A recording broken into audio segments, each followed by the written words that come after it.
Interviews മാത്രം കണ്ടിട്ട് ഒരു സിനിമ കാണാൻ ക്യൂരിയസ് ആയിട്ട് വെയിറ്റ് ചെയ്തിട്ടുണ്ടോ? അങ്ങനെ ഞാൻ പോയി കണ്ടൊരു സിനിമയാണ് അതിരടി.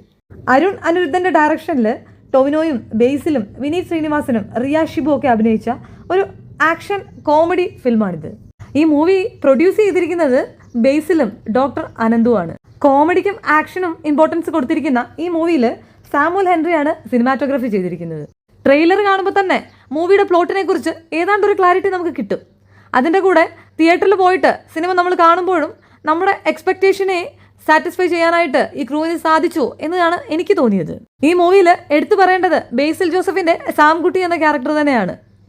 മൂവിയിലെ കോമഡി സീൻസിനെയും ഇമോഷണൽ സീൻസിനെയും സീരിയസ് ആയിട്ടുള്ള സീൻസിനെയും ഒക്കെ വളരെ നന്നായിട്ട് തന്നെ പുള്ളിക്കാരൻ ഈ മൂവിയിൽ ഹാൻഡിൽ ചെയ്യാനായിട്ട് ശ്രമിച്ചിട്ടുണ്ട്. അതുപോലെ തന്നെയാണ് ടൊവിനോയുടെ ശ്രീകുട്ടൻ വെള്ളായണി എന്ന ക്യാരക്ടറും.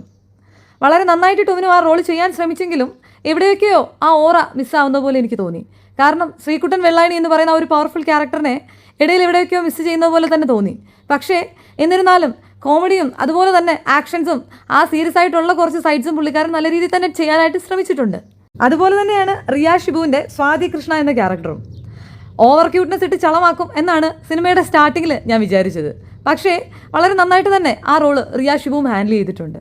പക്ഷേ ഇതിലെല്ലാം ഒട്ടും പ്രതീക്ഷിക്കാത്ത കുറച്ച് ക്യാരക്ടേഴ്സ് ഉണ്ട്. അവരാണ് നമ്മളെ അത്ഭുതപ്പെടുത്തുന്നത്. അതിലേറ്റവും പ്രധാനപ്പെട്ടതാണ് ഷാൻ റഹ്മാൻ്റെ റോള്. കോമഡി പുള്ളിക്കാരന് ഇത്ര നന്നായിട്ട് വർക്കൗട്ട് ആവുമെന്നുള്ള കാര്യം എനിക്കറിയില്ലായിരുന്നു. ശരിക്കും പറഞ്ഞു കഴിഞ്ഞാൽ മൂവിയുടെ ക്ലൈമാക്സ് വരെ പുള്ളിക്കാരന് എൻ്റർടൈൻ ചെയ്യാനായിട്ട് സാധിച്ചിട്ടുണ്ട്. മൂവിയുടെ ഫസ്റ്റ് ഹാഫും സെക്കൻഡ് ഹാഫും വെച്ച് നോക്കുമ്പോൾ എനിക്കിഷ്ടപ്പെട്ടത് ഫസ്റ്റ് ഹാഫ് തന്നെയാണ്. പക്ഷേ ഒരു പീക്ക് മൊമെൻ്റ് എവിടെയാണെന്ന് ചോദിച്ചു കഴിഞ്ഞാൽ ഉറപ്പായിട്ടും അത് സെക്കൻഡ് ഹാഫിൽ തന്നെയാണ്. വിനീത് ശ്രീനിവാസനും പുള്ളിക്കാരൻ്റെ റോള് നല്ല രീതിയിൽ തന്നെ ചെയ്യാൻ ശ്രമിച്ചിട്ടുണ്ട്, എസ്പെഷ്യലി കോമഡി. സത്യം പറഞ്ഞു കഴിഞ്ഞാൽ സിനിമയിൽ വന്നവരും നിന്നവരും എല്ലാവരും അവരുടെ മാക്സിമം തന്നെ ഈ സിനിമയിൽ കൊടുത്തിട്ടുണ്ട്. ഈ മൂവിയുടെ റിവ്യൂ വീഡിയോസ് യൂട്യൂബിൽ ചെക്ക് ചെയ്ത സമയത്ത് കുറേയധികം കമൻറ്റ്സ് കണ്ടിരുന്നു. ഒരുപാട് സീൻസ് ക്രിഞ്ചാണെന്നും അതുപോലെ തന്നെ കോമഡി ഒന്നും അത്ര വർക്കായില്ല എന്നുള്ളതും. പക്ഷേ എൻ്റെ പേഴ്സണൽ അഭിപ്രായം പറയുകയാണെന്നുണ്ടെങ്കിൽ എനിക്ക് കോമഡി സീൻസൊക്കെ നന്നായിട്ട് തന്നെ ഇഷ്ടപ്പെട്ടു. പിന്നെ ലോജിക്കലി അക്സെപ്റ്റ് ചെയ്യാൻ പറ്റാത്ത കുറച്ച് കാര്യങ്ങൾ ഈ സിനിമയിലുണ്ട്. പക്ഷേ സിനിമയ്ക്ക് എന്ത് ലോജിക്കാണല്ലേ. നമ്മൾ ചുമ്മാ ഇരുന്നും കാണുക എങ്കിൽ ഉറപ്പായിട്ടും നിങ്ങൾക്ക് സിനിമ ഇഷ്ടപ്പെടും. ഒരു മസ്റ്റ് വാച്ച് മൂവിയാണെന്ന് ഞാൻ പറയില്ല. പക്ഷേ അത്യാവശ്യം കോമഡിയും ആക്ഷൻസും ഒക്കെ താല്പര്യമുള്ള ആൾക്കാരാണ് നിങ്ങളെങ്കിൽ നിങ്ങൾക്ക് ഉറപ്പായിട്ടും ആസ്വദിക്കാൻ പറ്റിയ നല്ലൊരു മൂവി തന്നെയാണ് അതിരടി.